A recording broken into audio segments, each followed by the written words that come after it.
अस्सलामुअलैकुम नाजरीन, आप देख रहे हैं सूरज टीवी HD में। हूँ राबिया चौधरी। आपको ब्रेकिंग न्यूज़ से अपडेट करती चलूँ।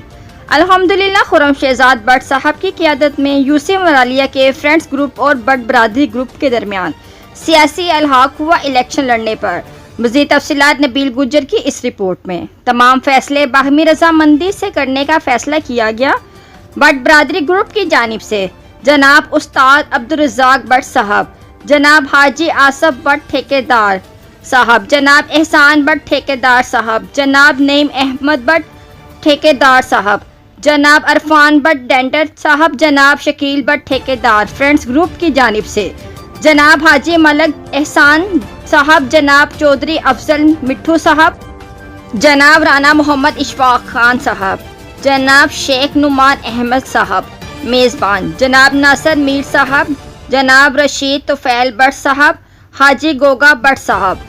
मज़ीद खबरें जानने के लिए देखते रहें सूरज टीवी HD। हमारे चैनल को लाइक शेयर सब्सक्राइब करें और अपनी कीमती राय से हमें आगाह करें।